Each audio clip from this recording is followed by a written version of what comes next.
Warning, incoming game over. Warning, incoming game over. Hello everybody and welcome to Game Over Vancouver. Canucks lose in overtime to the Seattle Kraken in what I think is fair to call the worst choke of the year. Not been a great couple days for Canadian hockey fans, especially Vancouver hockey fans. Canada, one of the biggest junior chokes ever against Latvia, and now Vancouver, one of the biggest chokes I can recall in the last several years. I mean, a game that at one point felt borderline unlosable kind of is a good reminder that no game is ever unlosable. What a choke. That was just incredible. I'm almost not even mad because it's just wow, that's so impressive. It's hard to be mad. I'm just numb after a choke like that. That was truly incredible. And not at all what you want to see from Vancouver. Now, of course, you can point to the fact that yes, no Hughes and no Pedersen, so getting an overtime point out of a game like that, you know, on paper, like a 5-4 OT loss is not so bad. The reason it's so bad is you're up 4-1 with 5 minutes left against a team which all night long, I guess not night, a weird 1 p.m. start, all afternoon long, looked sluggish. Seattle did not look good today. Let's not pull any punches here. They looked straight up bad for 55 minutes of time.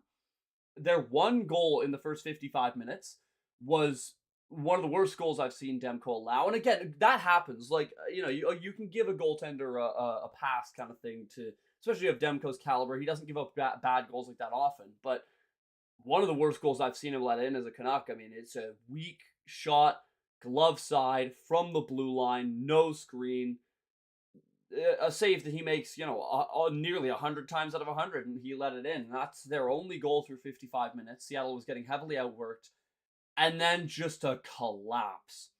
I mean, Jaden Schwartz throws it on net from below the goal line. It goes in off the back of Demko's helmet and in.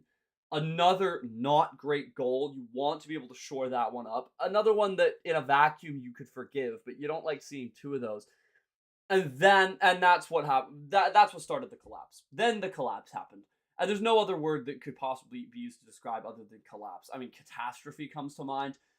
Just horrible. I mean, the giveaway from Juleson for the third goal, he puts it right up the middle. Carson Soucy has a chance to rectify that really risky pass by simply just flicking it out.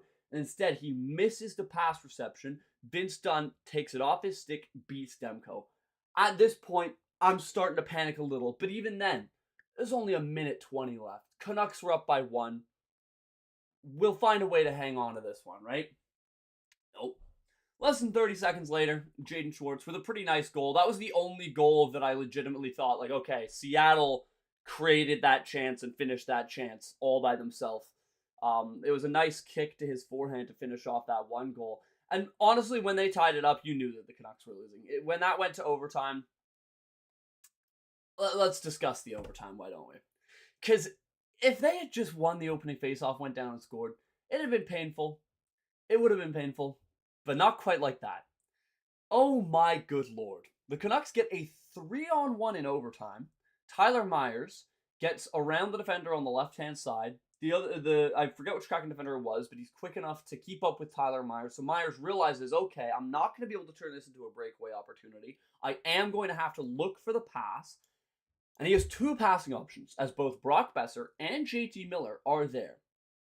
He puts it right in between Besser and Miller, goes off the near side wall, back out to center where the other 2 Kraken players were waiting, and Vince Dunn has a breakaway. Like, no one's even within 20 feet of Vince Dunn. He had all the time and space in the world needed to finish that one past Thatcher Demko. Just one of those games that, again, I mean, if you were looking at social media after the second period, people were counting this game as a write-off. Some prominent Canucks social media accounts saying, like, oh, the Canucks just beat the Kraken without their top 2 players. And that's how it felt. That's how it felt. David W. is entirely correct. Yes, it was 3 goals in a sub 4-minute span. I'll quickly check the exact ones. I'm bad at math. 3 minutes and 55 seconds were how far apart all 3 goals were scored. Jaden Schwartz's was at 15:15, then Vince Dunn 18:48, and Jaden Schwartz again at 19:10. 3:55 was what it took for the Canucks to collapse on that game. So let's get into it. Let's take a look at the game from top to bottom, because outside of the last 10 minutes, that was a really good performance for the Canucks. So let's get into it and start the first period, which is, of course, sponsored by Hyperdrive Hockey. Check out the flagship show of the Game Over Network on the Game Over Network channel, Hyperdrive Hockey. All things hockey across various leagues in multiple countries. Whatever it is and wherever it is, Max, Daphne, and Kev have you covered for all your hockey news with a steady dose of fun fan engagement. You can find Hyperdrive Hockey on the Game Over Network YouTube channel or wherever you listen to your favorite podcasts on the Hyperdrive Hockey page at thegameovernetwork.com. Sure, they might have something to say about this one, because what a game it was. It was one of those weird games where outside of the goals, there wasn't actually that much action. Pretty low shooting affair for both teams, which Canucks fans under Rick Tocchet have come to know. Very low shooting affair. And again, through 55 minutes, the Canucks were just outworking the Kraken. I mean, it's not like they had a breadth of skill. I mean, no Quinn Hughes, no Elias Pettersson, and the other Canucks star players played well, but it's not like they took over and dominated the game. For the first 55 minutes, this was a well-rounded performance where every member of the Vancouver Canucks was playing hard, winning battles, forechecking, back-checking. It was honestly kind of felt like a staple Rick Tocchet game, where that next man up attitude, you've lost your two best players, next man up attitude kicks in, and the Canucks go head-to-head with a Pacific Division rival and put up a really strong performance with depth pieces. And that's what I felt like I was going to be talking about in the post-game show. I was writing down positive notes. I was saying, oh, guys, the depth looks awesome. If we can play like this every game, I think we can still be a contender. And then the choke. I mean, this was peanut allergy at a restaurant levels of choking. I mean, this was just incredible. I couldn't even believe what I was witnessing. I mean, again, the first goal of the three that they scored, the first Jaden Schwartz one where he puts it in off the back of Demko, that one just felt a little unlucky, and I was thinking, okay, they've made it a close game. They'll pull the goaltender and get the empty net goal. And they nearly did. They did pull the goaltender. Kiefer Sherwood had a pretty good empty net chance that did not go in. Jake DeBrusk hit the outside of the post on the empty net chance, but neither one goes in. And this is when I would say the collapse truly started. I would say that second goal wasn't too bad. I didn't think that it was anything egregious by Vancouver. Jaden Schwartz won a board battle, put it on net, and good things can happen when you put the puck on the net. I didn't hate that goal that much. The one that I hated was the next one, and the one after. Noah Juleson, just, what age do you start learning as a defenseman to not just throw pucks right up the middle? 9 or 10? I mean, once you start playing in positions, you start learning as a defender to not do that. So I was shocked by that pass decision by Juleson. But even more incredibly, he wasn't the more egregious defenseman on that play. He was the less bad.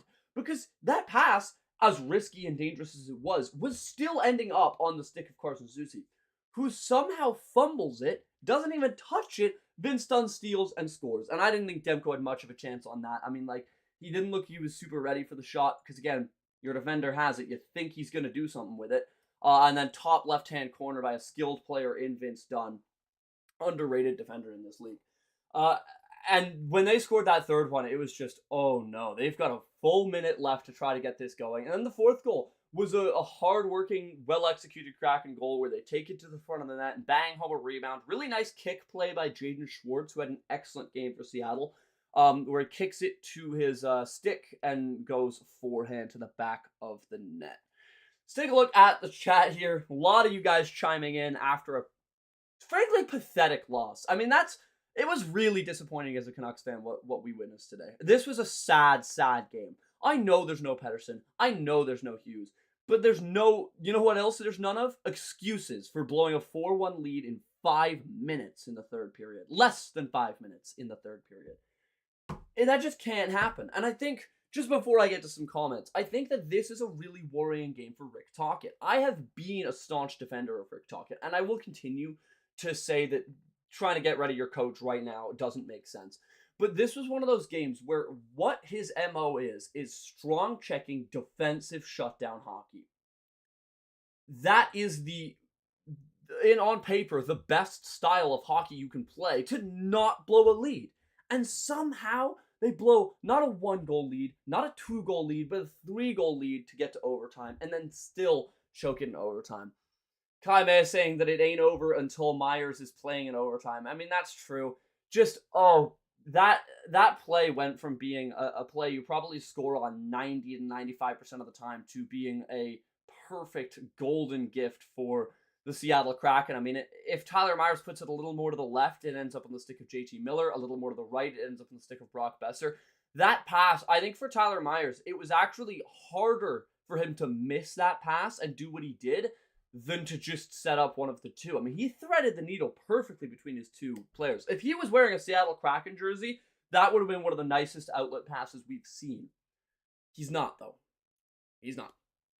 How many of those late goals were truly unassisted? Well, it depends on your definition of unassisted. The Vince Dunn one in the third period was definitely unassisted as it comes off of Noah Juleson, then Carson Soucy. And then the OT one was right off Tyler Myers. So, they were unassisted, really. As they were assisted by Canucks right there. You need 2 points versus a divisional and geographical rival there. Absolutely you do. And also, you can point to the Canucks missing players. The Seattle Kraken had to start Philip Grubauer, who was 3-10 with an .877 save percentage because Joey Daccord is out.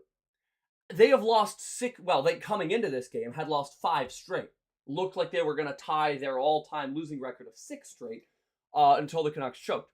This is a team that I'm sorry, they do not have any superstar players. This game was kind of, I don't want to say boring, because that feels a little bit exaggeratory of what we actually watched, but this was a game where you could tell that there wasn't really any superstar players. JT Miller, I guess, would definitely fall under the category of being a superstar in this league, but didn't necessarily look like it tonight. I actually thought of all the Canucks players, Brock Besser looked like the best.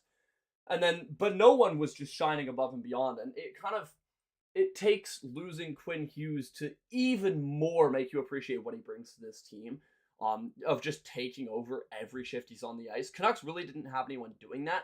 But again, what's so frustrating about this game is that for 55 minutes, they played well. It's not just a 5-4 loss. It's a 5-4 loss where you dominated the game for 55 minutes. They won so many puck battles in the offensive zone. That was, again, what I thought I was going to be coming in and talking about in today's show was how strong the Canucks were on the puck 200 feet away from their own net. The forechecking and the depth looked just amazing tonight. And then somehow this happens. Now, I will pose a question to you guys in the chat. Is this the worst defensive core the Canucks have iced since the Benning era? I think it has to be. On paper, this is a defensive unit that is just, I think your best guy is a third pairing guy. Forbort Myers, Soucy Juleson, Brandstrom Desharnais, and can't say his first name, Brisebois. Sorry, I can't do French. It evades me. It eludes me. Just like good outlet passes elude the Canucks defense, of course. Let's firstly break down the defense tonight. Again, Forbort Myers, Soucy Juleson, Brandstrom Desharnais. Not a particularly inspiring pairing. Pairings. Really the only one with any puck-moving ability on that whatsoever was Brandstrom. And let's start with Brandstrom. He had been a healthy scratch for 3 straight games coming into this game. And tonight was really, I think, a chance for him to prove himself as someone that the Canucks need in the lineup. Because they don't have a whole lot of puck movement. If Hughes and Hronek aren't out, which again they weren't tonight, you don't really have that much puck movement from the back end. So this was a chance for Brandstrom to step up. And I thought that he did, although I also don't think that he could have as much as he needed to. The Canucks power play looked incredibly lackluster. Now, of course, Hughes and Pettersson missing, of course it's going to, but I was hopeful that Brandstrom, who's been pretty good at getting shots through from the blue line in the past, would be able to step into a power play role. Not super inspiring, but overall I thought a decent game from him. I definitely think that Brandstrom now at this point has done enough to not justify taking him out of the lineup. I don't think that you can say that he should be cut in favor of other guys. I think what he brings to the team is enough to warrant keeping him in the lineup. Guillaume Brisebois, okay, thank you, Kaja. But I think Brandstrom has done enough to keep himself in the lineup. Scott White saying Canucks made Dunn look like a superstar. They did. And I will say that I do think Vince Dunn is a very good defender. I think he's a legitimate top 4. But you're right. They made him look like a superstar tonight. And he's no Quinn Hughes. Yeah, so taking a look at some more comments in the chat here. Yeah, Tyler Myers looking back, going from Calder Tyler Myers in regular time to look like Chaos Giraffe in overtime. Yeah, what's frustrating about that game is that, again, you look at the defensive pairings on paper and you think, oh no, this is going to be a terrible game. It wasn't. They were really, really good in their own end. All of the pairings were playing some solid shutdown hockey.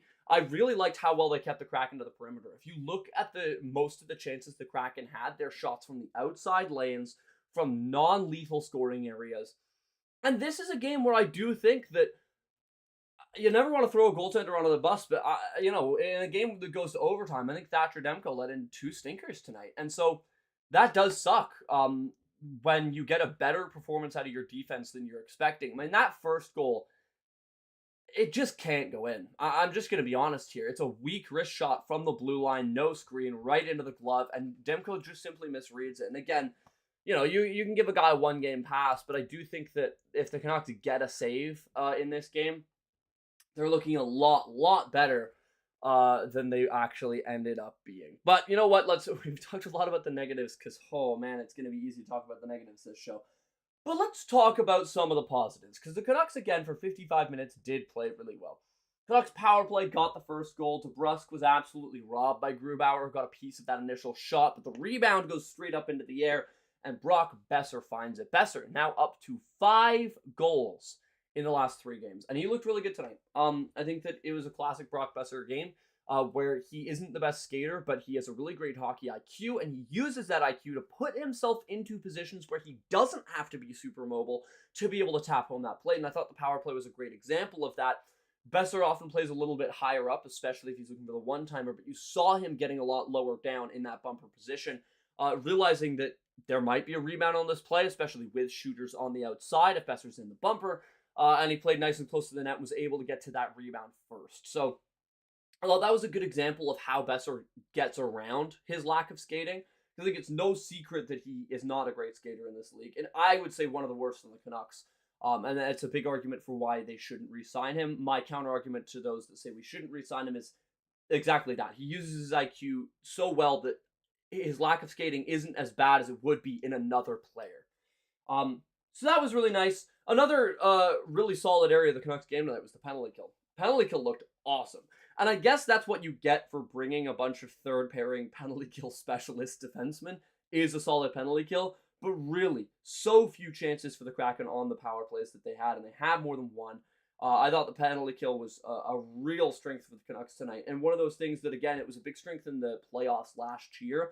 And I think the Canucks are going to have to get back to having a really top penalty killing unit in this league if they want a legitimate shot in the playoffs. Because I just don't know about the power play. It should be elite, but the Canucks just have not gotten there.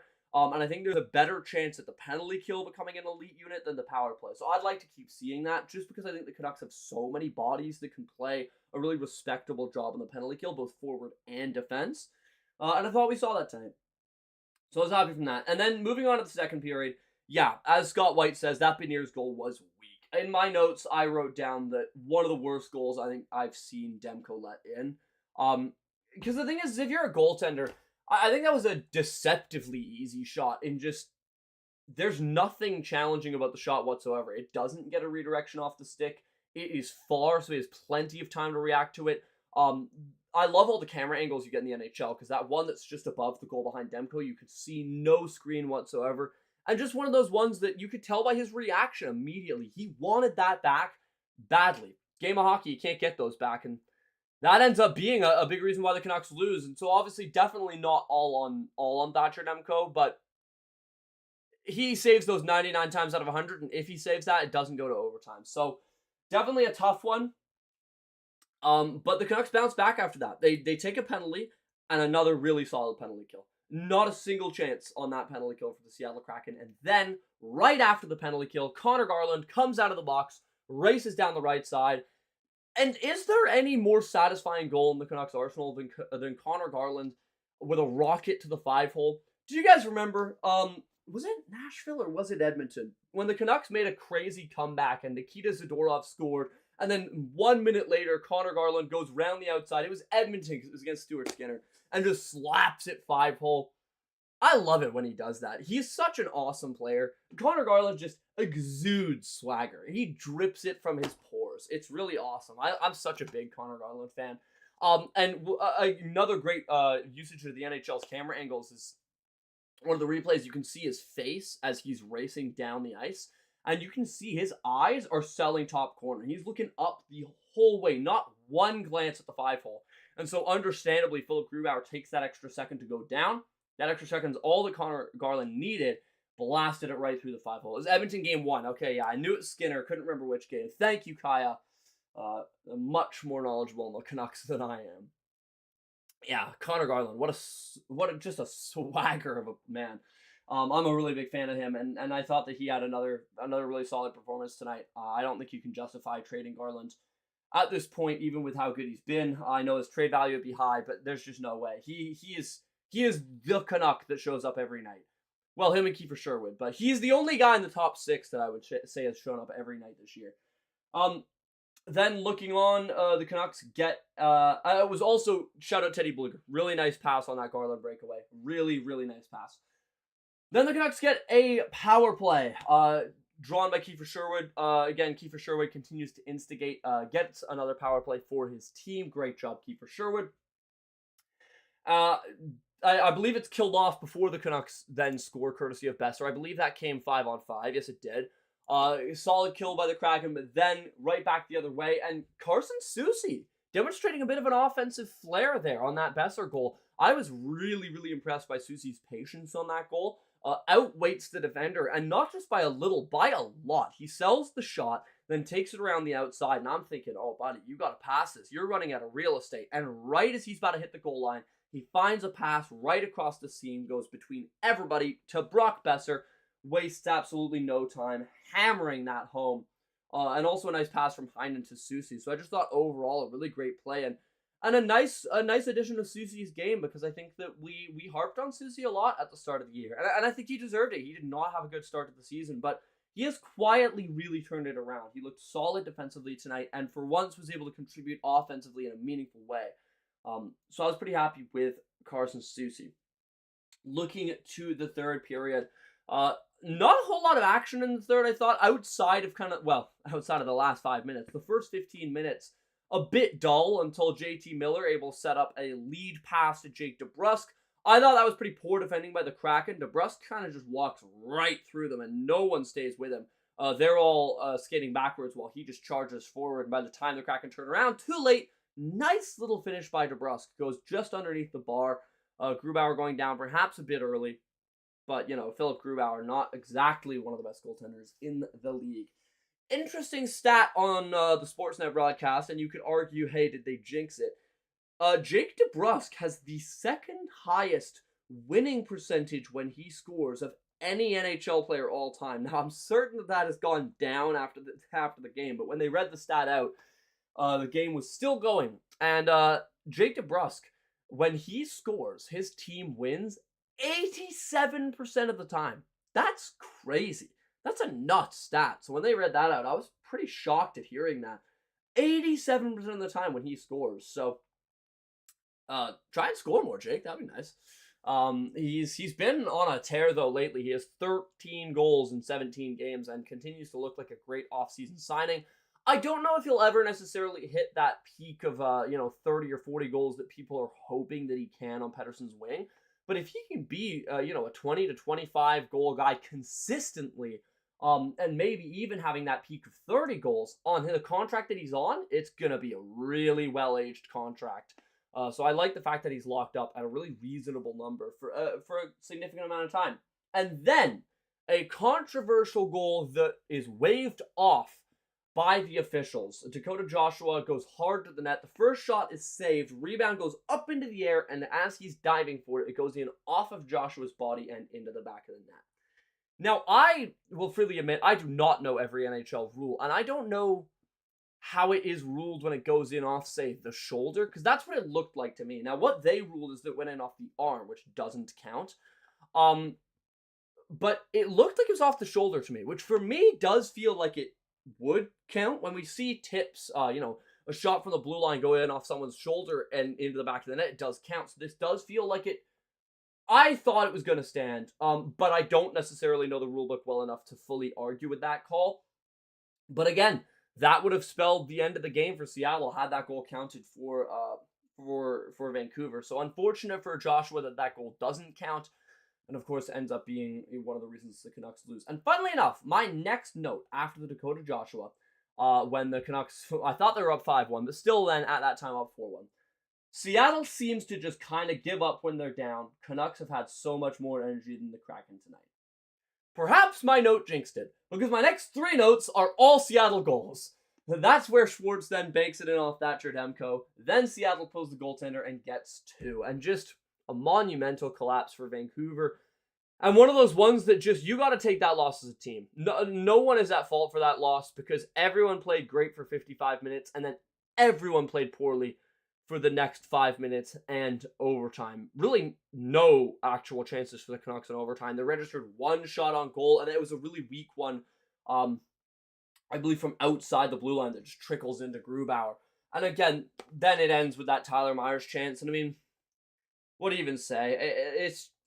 It's Tyler Myers, you know. If he's a faster defenseman, he gets around that the Seattle defender and gets a breakaway. And the pass, though, one of those ones he's going to see in his sleep tonight. As I mentioned before, I think it was harder to miss the passing targets than it was to hit them there, given that they were streaking right down the middle and the right wing, and he puts it just right between them, and then Vince Dunn goes the other way. I thought it was a really poor game for Seattle. I think that they did not deserve to come away with the victory until the final 5 minutes, where the Canucks then deserved it less. If you choke that hard, you do not deserve the win, even if you did outplay your opponent for pretty much the entirety of the game. You can't choke that hard with that much. And what sucks is that, you know, Hughes and Pettersson are out, and that looked like it was going to be a really staple game. And I think that one would have really shifted morale in the room. With Pettersson and Hughes out, being able to go up against a rival and still take them down with strong kind of identity play would have been awesome. It would have been awesome. Unfortunately, that does not get that done. And now they're going to have a chance to take on the Kraken. I believe it's not next game, but the game after. Sure enough, Thursday, January 2nd. And I'll be on the post game again for that one, so catch me around on that one. And they've got a bit of a divisional stretch here. Seattle tonight, and then the Flames and the Kraken over the next 2 games. 2 teams that, again, on paper, the Canucks should be able to beat. I would say even without Hughes and Pettersson. But the Canucks are not in a place right now in the standings where you can feel good dropping games like that. They do get the overtime point, so, you know, not all is lost, but really got to find a way to come away with that, especially against Seattle, a team that has been struggling. I mean, that Chandler Stevens signing, I don't know if it'll age to be one of the worst contracts in the league, but it'll certainly be in the conversation. You know, I don't know how much stock you want to put into analytics and stuff, but the JFresh card showing him at just 1% in the first year of a 7-year deal for Seattle. Didn't Grubauer touch the puck after Joshua batted the puck? That's how it looked like to me. Should have counted. I don't have the replay right here, Elfrin, so I'm not 100% sure. But when I was looking at it, it looked like Grubauer touched it after it went in. I do think that the goal should have stood. I don't think that, you know, it's if it goes in off the glove, it doesn't count, sure. But the shoulder is a tough one, because I know that, like, the glove doesn't count, the arm doesn't count. Shoulder, it's half arm, half body. What is it? Does anyone know? But unfortunately, much like goaltender interference, I've got no clue. So a bit of a controversial goal. But again, if you're a Canucks fan, you can't make any excuses for this game. Sure, Demko should have had the first one. Sure, that Joshua goal should have stood.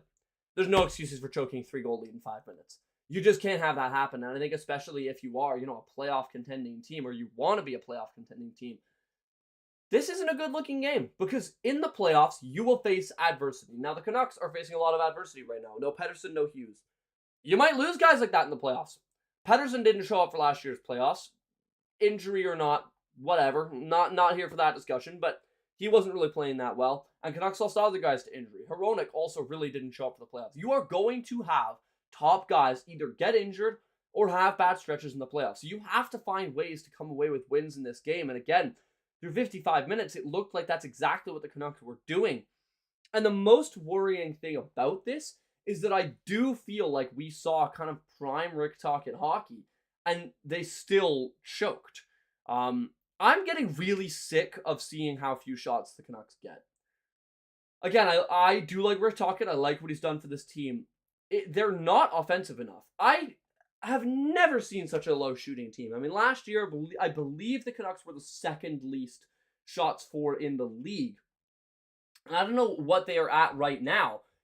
But I guarantee, I'll bet you anything you care to name that they're in the bottom 5. The Canucks just do not shoot the puck. 21 shots in 3 periods. I mean, we're averaging 7 shots a period, guys. What's going on? I mean, the Canucks had the same amount of shots in regulation in this game as Latvia did against Canada. Appropriate, since both teams choked. Well, Latvia didn't choke, but the Canucks did.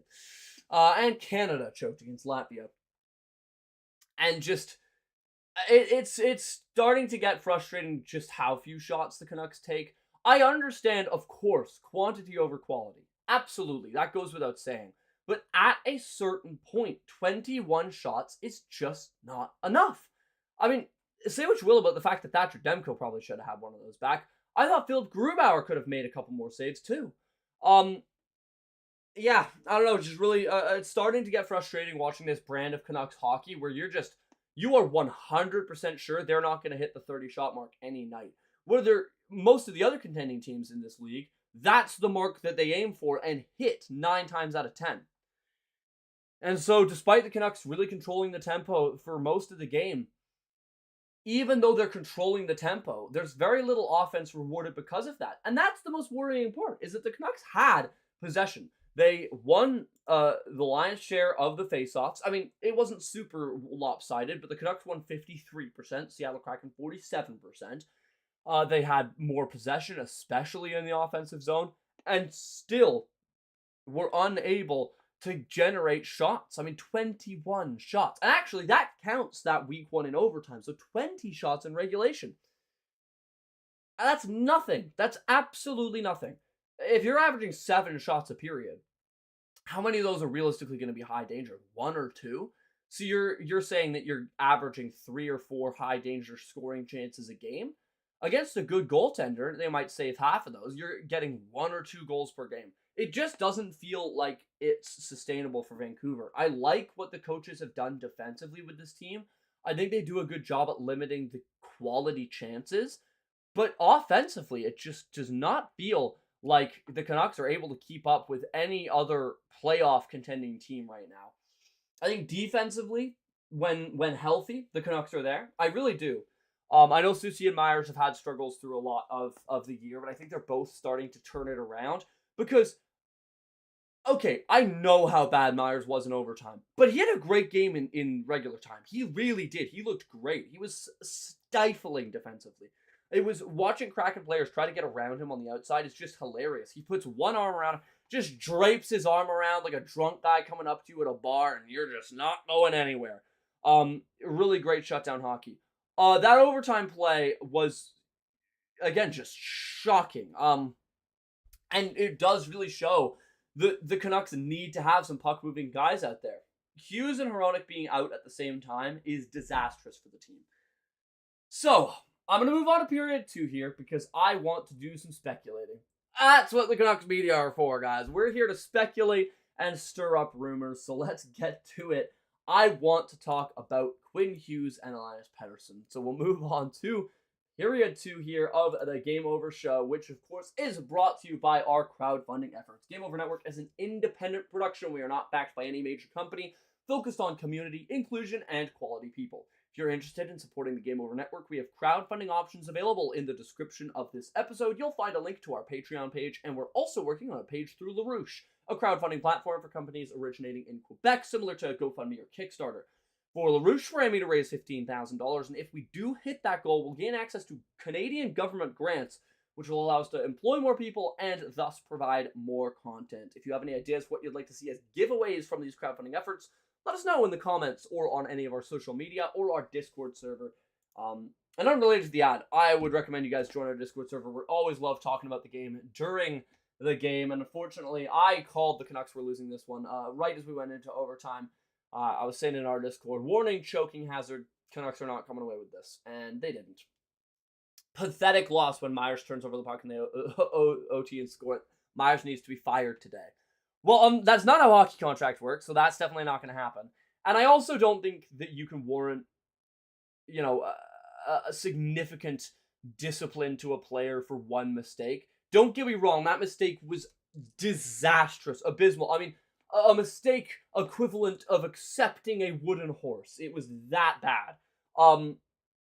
But he played really great throughout regular time, and I actually thought you could argue he was one of the Canucks' best defenders.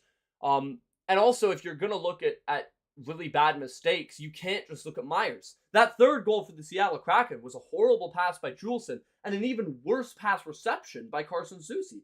So they should be just at fault. Myers was more glaring because it was in overtime, but that game doesn't get to overtime without that error from Soucy and Myers. So I do think that the Canucks defense overall played well, but when you have disastrous mistakes from 3 different defenders, that's what's gonna kill you, and that's what did kill you today. So just tough. Now let's take a look at some speculation for Pettersson and Hughes. Now I think we have a little bit more intel on Pettersson than we do Hughes. I don't know about you guys. I don't know anything about Quinn Hughes' injury. He randomly just didn't show up today. Now it was rumored before the last game against San Jose that Quinn Hughes was battling something and that he was a game time decision. Well, the Canucks not only selected to use him, but played him nearly 30 minutes, and then he's unavailable now. So it does make you wonder what he's going through. And I do think that Canucks are going to have to try and find ways to limit his ice time. He has played, I believe, the second most average ice time of any defenseman. Now, again, he's your number one of, if not the best defenseman in the entire league. I understand playing him a lot. But at a certain point, especially if he is starting to have something happen to him injury-wise, you have to find ways to limit his ice time. And I thought, game like today, you saw what the Canucks defense can do without Quinn Hughes. Because again, let's take the final 5 minutes and overtime and just push it out of our minds for a second. This was an amazing game for the Vancouver Canucks. Mo Sanders saying, I think Myers had his best game as a Canuck. Well, I mean, outside of that overtime play, there's a chance I could agree with you. I do think he had some better ones last year. I thought there was some staple games of Tyler Myers' career last year when him and Soucy were playing at kind of full tilt, and especially in the playoffs. I will say this, though. I think that was Tyler Myers' best game this year, outside of the overtime mistake. Again, they were stifling defensively, and I think that shows you don't need to run Quinn Hughes for 30 minutes. You didn't have Quinn Hughes tonight, and for 55 minutes, the Canucks defense looked great. It really did. It looked fantastic. The only goal the Canucks let in the first 55 minutes was a shot where it was perfectly defended by the Vancouver Canucks defense. Thatcher Demko has to save that. That was the only one that was let in the first 55 minutes because the Canucks defense did a fantastic job at keeping them to the perimeter, keeping them to the outside, and especially winning board battles, which was the staple of the Canucks defensive core last year, was big, hulking defenders which will crush you against the boards and use their reach to deny you moving the puck, take the puck, and they don't have to be good at moving it. All they have to do is off the glass, out, get the change, move on to the offensive players. So I'd like to see Hughes' ice time limited a lot more. I know he's just so good at hockey. You want to play him as much as possible. But I think we saw in the power play tonight just how much you need Hughes for the power play. And you need him to be really, really good on the power play too. So I'd like to see his ice time kind of drastically reduced, keep him out for the power play, and then maybe play him something like, I don't know, 22 minutes a night plus the power play time, which will probably come up to 24, 25 minutes a night, which I know is still a lot, to be fair, but I believe is averaging 28, 30, 29, something like that, and 3 or 4 minutes average ice time less per night is a pretty significant cut. So I'd like to see that. KC Ren, Karen, friend of the show, saying Canucks are bottom 4 ahead of the Blackhawks, Red Wings, and Habs for shots per game for average, but bottom 3 above the Red Wings and Habs for total shots this season.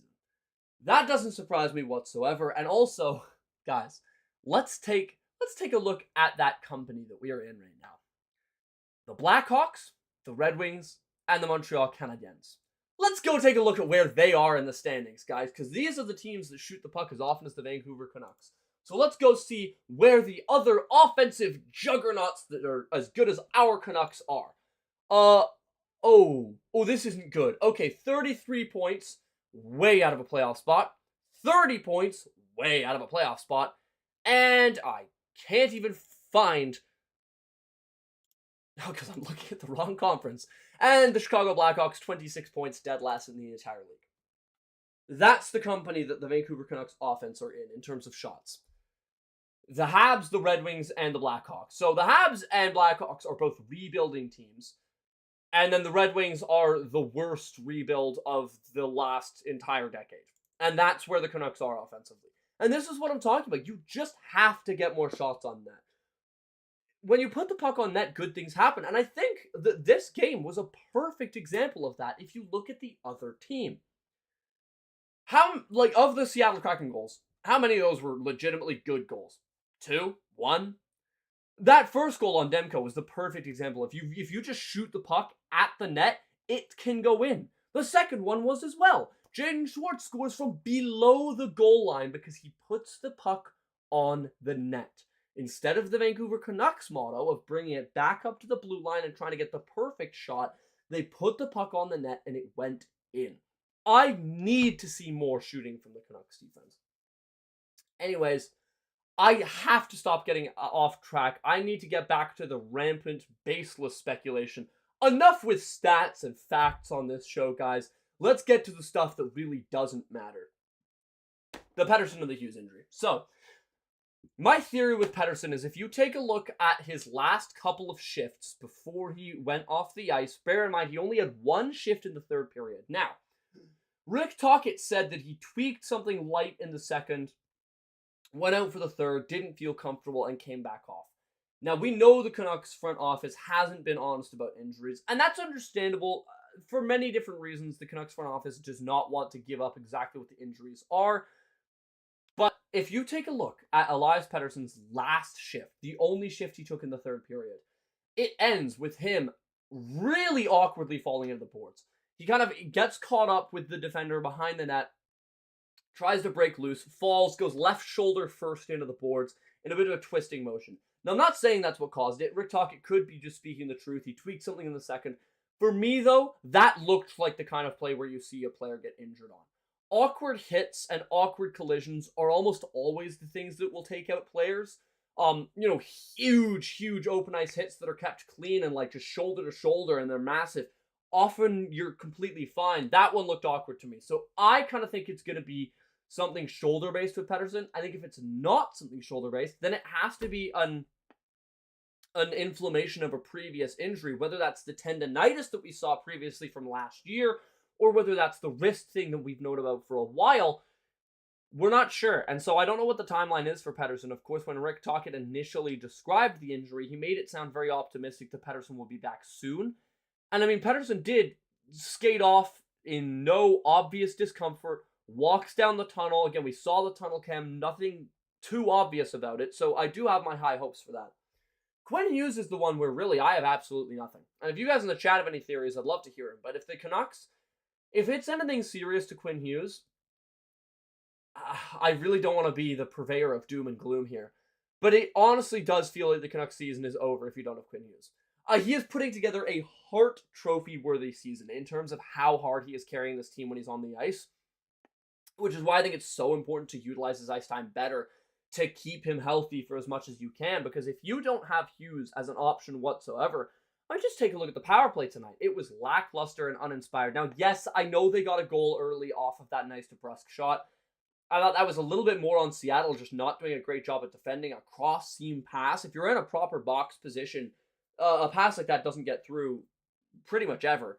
And so, yes, I know they scored, but it wasn't particularly inspiring on the other times. And I think you really miss Quinn Hughes there. So you got to try and get him back. But just a really tough game overall tonight. One of those ones where what seemed like it was going to be an uplifting, happy story for the Vancouver Canucks, where they go from being a team that's missing their top two players and battling serious adversity to taking down a divisional rival in a heartfelt, gutsy game.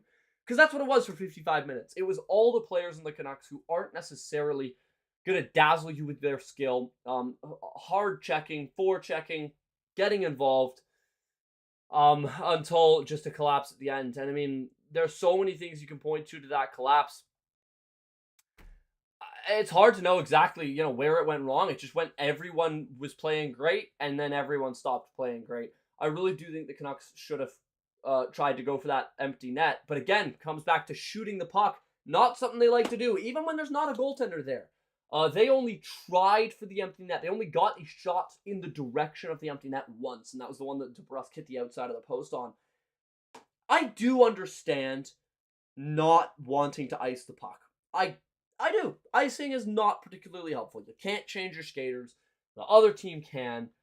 But at the same time, if they had just gone for the empty net, of course you have the chances of scoring, but also you get the puck out of an immediately dangerous situation. And when Noah Juulsen had the puck in the corner, he had, he had a few different options, but he had two kind of real options looking forward to get the puck out, that is. He had two options to get it out quickly. He's in the corner. There isn't any coverage coming towards him immediately. So he can either try to elevate the puck and go for the empty net, or do what he did and try to find his defensive partner, Soucy, who might have a few less players in his way. He couldn't go off the glass and out because there was two Seattle players playing on the right-hand side, so that easy glass and out play, which coaches love to tout, was not available. So I do understand why he didn't kind of make a safe play. He had to go for something a bit risky. I desperately wanted to see him go for the empty net there. Go for the chance. Again, icing in that situation is not that bad. You're in a lot of pressure, and at the very least, it alleviates that pressure. No one's been on the ice for an egregious amount of time, so it's not like the icing call keeps super tired players out there, even if you do want to change. Instead, the option that he takes is puts it right up the middle. A pizza delivery worthy of Domino's, straight up the middle. Worthy of Panago, actually. I like Panago. Carson Soucy had a chance to receive that pass. As risky as it was, this is just as much on Carson Soucy as it was on Juulsen there. Flubs receiving the pass, Vince Dunn steals, and I mean, just, again, all the time in the world to go top left-hand corner over Demko. The last play was just brutal. A scrambly play, and I thought that this was the one goal where Seattle really deserves credit. What an individual effort by Jaden Schwartz, who, if I was picking a player of the game, that's who I'd pick. Jaden Schwartz, of course, got that goal that went off the back of Demko's mask, but this one was one where his first shot stymied by the left pad of Thatcher Demko, and the rebound comes out to his foot. He kicks it from that right foot to his forehand. What a move. And then gets it around Demko for the goal. And just overall, what a back-breaking loss for Vancouver. Just one of those kind of spirit-crushing losses. One of those ones where it almost felt like a write-off of a game. I mean, again, if you looked at social media, people were talking about the game like it was finished. I had to check that my stream wasn't lagging behind. Because I was 15-minute mark in the third, and people are talking about, the Canucks beat the Kraken handily today without even needing Hughes or Pettersson. I was like, wow, is my stream behind? The game's over already? No, that's how out of hand it felt. The Canucks were up 4-1, got a chance to make it 5-1, and we're just outworking Seattle handily. This felt like a statement game for the Canucks that they let get away from them. And that's what's so disappointing about this, is just playing that well to still lose is tough. Let's move on to the third period now and take a look forward, because the Canucks have some really interesting games coming up here, and ones that they are going to obviously really want to come away with. So let's move on to the third, which is, of course, sponsored by our wonderful merch. Let's see if I can point the right way this time. I did! Wow! On the right side of the screen, you scan the QR code and get some wonderful merch. Of course, we have a holiday sale going on here. Or actually, no, my apologies. It's now onto our Boxing Day sale. I will have to get the code quickly, as I'm not actually sure what the code is. But you can find it in our Discord server. What better way to support something you love than rocking it as clothing? Game Over's apparel line has dropped with multiple unique designs, whether you feel the nostalgic pull of our retro skater design, or you want to move on to something a little bit cozier for the winter, beanies or sweaters. You want to wear your love for goalies with our Live and Die with the goalie design, or you just need a coffee with our mugs.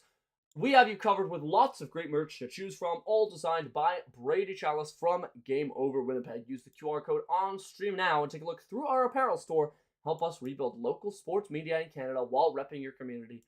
Super comfortable merch, not just saying that, I genuinely mean it. And so please do consider checking us out and supporting us. Whether you support us financially or whether you just support us with a like, subscribe, a comment, it all means a lot to us, and we really do appreciate it here at Game Over Vancouver. So let's take a look heading forward. Next game, the Calgary Flames. Now, they started really strong. Calgary came out of the gate, had the best record in the NHL after, was it 4 or 5 games? Either way, first few games in the season, Calgary was looking amazing. They have now come back down to earth. No one expected Calgary to be fighting for a playoff spot. Everyone, I think, was expecting them to kind of be on the outside looking in, maybe fighting for a wild card, but realistically, it looks like they're going to start to get into a rebuild, starting to sell off pieces there. And it's just unfortunate. And Jonathan Huberdeau actually kind of bouncing back. I think his contract is starting to move out of the worst contract in the league spot. Of course, the first couple years, absolutely worst contract in the league. This year, he's played a lot better. It's still not a good contract, mind you, but no longer worse in the league, I think. Very beatable team in Calgary. Not just very beatable, however. The Canucks, I cannot stress this enough, have to win this game. This is a team that you should, on paper, blow out of the water. But they're right behind Vancouver in the standings. It is a 3-point difference. 3-point difference. So if Calgary comes away with the dub, they are 1 point, if it's regulation, 1 point behind Vancouver. However, if Vancouver can win, 5 points ahead of Calgary. So this is a really big deciding factor. And the Canucks, they are trying to break away and establish themselves as a playoff team. They haven't been able to do that. This is going to be a close wild card battle if the Canucks can't pick things up right now. If you take a look at the standings, the 3 spots for each division, Jets, Wild, and Avs over in the Central, Golden Knights, Kings, and Oilers here in the Pacific. So the wild card comes down. Right now, Canucks are in the first wild card spot, followed by the Dallas Stars.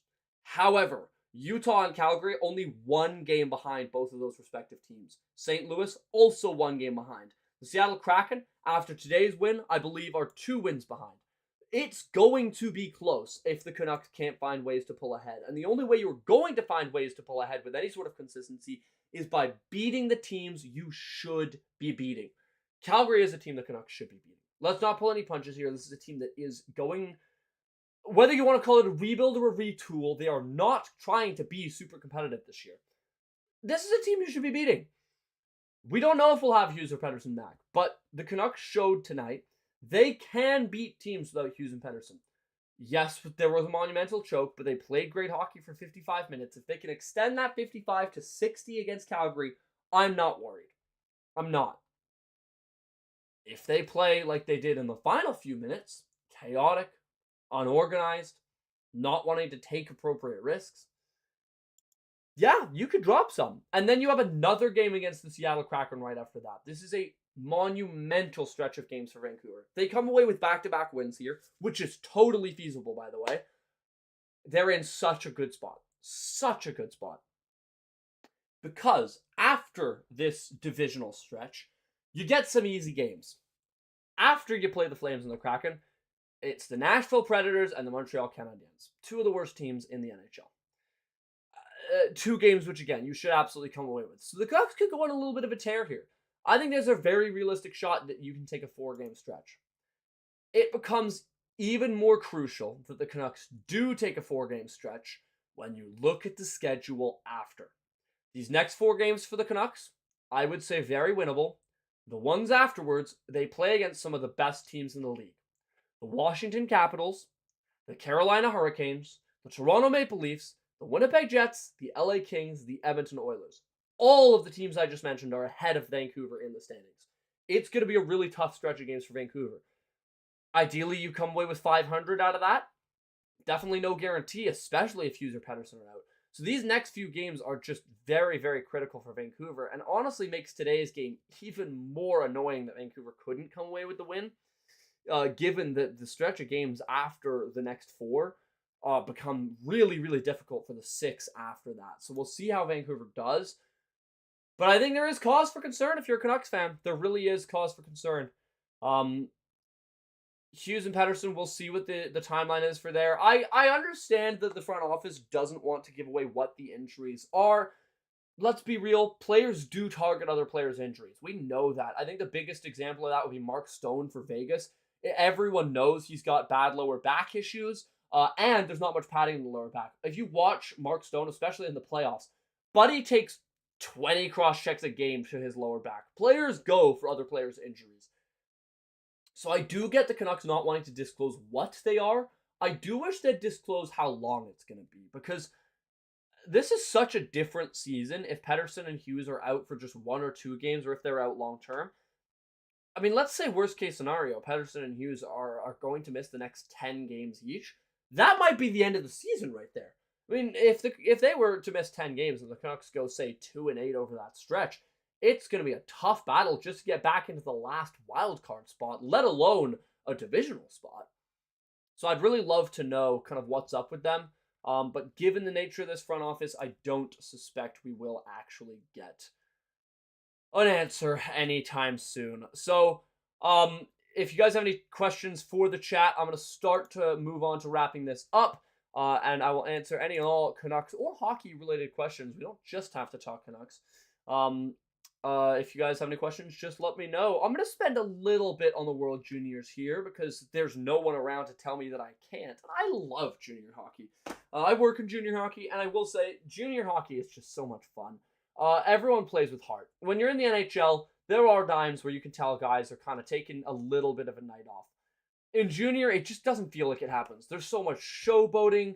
There's so much heart. I mean, I know I've said that word already, but just everyone cares. I love it. Latvia beating Canada yesterday.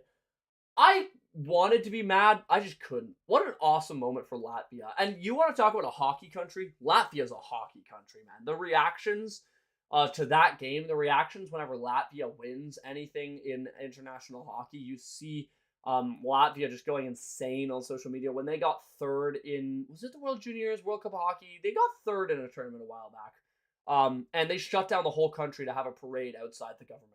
How awesome is that? So Latvia taking down Canada in a crazy upset was nuts. And I will say, questionable roster decisions by Hockey Canada. Questionable doesn't even feel like I'm being harsh enough. Shocking. Downright stupid, actually. I'll say that. They left off some of the best players that you could have possibly selected for depth role-playing guys. And I understand the thought process of, oh, we want to have some role-playing guys for the bottom 6. But no, you don't. You want to just bring your best players. This is the World Juniors. This isn't a super structured hockey team where you're going to be playing a whole season long. It's the World Juniors. You want your best players on the ice all the time. And they left off the third overall pick, Beckett Seneca from the Anaheim Ducks. They left off Carter Yakimchuk, the 8th pick from the Senators. They left off Zane Parekh, who went to the Flames, I believe, 9th overall. They left off Michael Misa. How? Or did they leave off Michael Misa? Am I tripping? I think they left off Michael Misa. Which, that one is just the most insane to me. Because Michael Misa, a pretty consensus top 5 pick in this upcoming draft. So talented. And I'm almost certain that he did not get selected. And Andrew Cristall as well. Andrew Cristall. And then they lose to Latvia. So, a really statement loss for Canada. Probably the worst choke by Canada ever in the whole history of the World Juniors tournament, which is crazy to say. But really, that was Latvia's 3rd win. Ever. Not this year. Ever. Latvia's 3rd ever win. And their other wins, I'm not entirely sure who they came against. Definitely not Canada or the United States. So, shocking that Canada lost that. Their power play looks abysmal. Wow, wonder who could help with that. Zane Parekh, Carter Yakimchuk. So, pretty shocking roster decisions. And it now sounds like Matthew Schaefer, who's the #1 defenseman for Canada and could go 1st overall in this draft, is out for the rest of the tournament with a broken collarbone. And instead of calling up Carter Yakimchuk or Zane Parekh, they call up Sawyer Mineo. And so now I am going to tie it back into the Canucks. I'm not sure if they've officially called up Sawyer Mineo, but that is who is projected to be getting called up. Sawyer Mineo, of course, a Canucks prospect. 3rd round, playing for the Seattle Thunderbirds in the WHL. We're really excited to see what he can do if he gets called up to the World Juniors. He actually seems like he's a really solid defensive prospect for Vancouver. And arguably outside of Tom Willander, the best Canucks prospect on defense. Tom Willander's having a very nice World Juniors as well.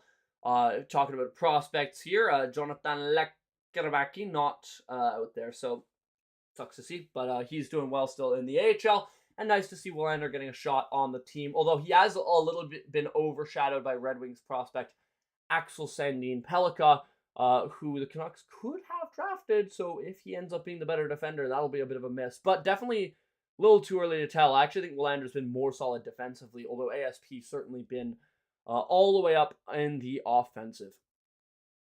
Elfrin putting in some great news in the chat. Always appreciate you guys giving me some news. I'm not able to watch the post-game presser with Rick Tocchet because, of course, this show goes live straight away. So guys like David W. and guys like Elfrin who put in stats and facts in the chat, I really appreciate that. So thank you. Elfrin saying that in the post-game conference with Canucks head coach Rick Tocchet, he thinks Quinn Hughes and Elias Pettersson are day-to-day. That is good news if it's true. Elfrin saying that he does not know how true that is. Now, of course, I don't know how true that is either. That's one thing that the Canucks front office has done, is they've done a great job of quashing rumors, but they've also been so tight-lipped and kind of, I don't want to say dishonest with media, but certainly not telling the full story, that I do think you have to take what they say, especially regarding injuries, with a grain of salt, or perhaps even a pinch of salt. So we'll see what they're at. I will say I'm very hopeful that Quinn Hughes is day-to-day. I think that there's so much investigation that happens in the Canucks market. And I haven't seen any clips posted online of, the way Hughes went down looked bad. I'm hopeful that it was just kind of exhaustion and a strain, and he takes a few days off and he'll bounce back. That's my hope. Pettersson is the one where I could see it being a little longer. Leaving mid-game is a really bad sign. So we'll see. But obviously, if you're gonna pick one to come back sooner, you'll definitely take Quinn Hughes. Even though Pettersson did, of course, have a couple goals against the San Jose Sharks. So I'll start to wrap it up. I don't see any questions in the chat here, so I shall bid you guys adieu. Thank you so much for tuning in. Final thoughts, oh wow, what a choke. I mean, worst game of the year. I'll say it. Not in terms of how they played, but in terms of how they lost. Obviously, you can point to a lot of different games where the Canucks played worse and they got beaten. This was a game where they were the better team and lost. And that's what's so worrying, because I've said in the past, in games where the Canucks have come away with wins where they shouldn't, I think back to the Boston game where Kevin Lankinen had put up a shutout and a 1-0 victory. They should not have won that game, but they did anyways. And I said then, that is the mark of a playoff team, is to be able to win games when you shouldn't. When you are outplayed and you still find ways to dig in and come away with the victory. This was the opposite.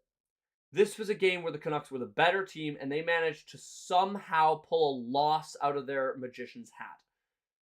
Worrying, I think, if you're a Canucks fan. Worrying game, and the next couple of games are going to be huge telltale signs for Vancouver. And we'll see what they can get done. Next post-game show will be after the Canucks take on the Calgary Flames. That's a 6 p.m. game on New Year's Eve, December 31st, New Year's, 6 p.m. puck drop. Kaja May will have all the action for you on the post-game show right after that game's done. So for today's show, I will bid you adieu. I've been Zach Clarke. You can find me on social media on all the links below. We really appreciate you guys tuning in, giving a like and subscribe, and watching our post-game show. We'll catch you next time as the Canucks take on the Flames, December 31st at 6 p.m.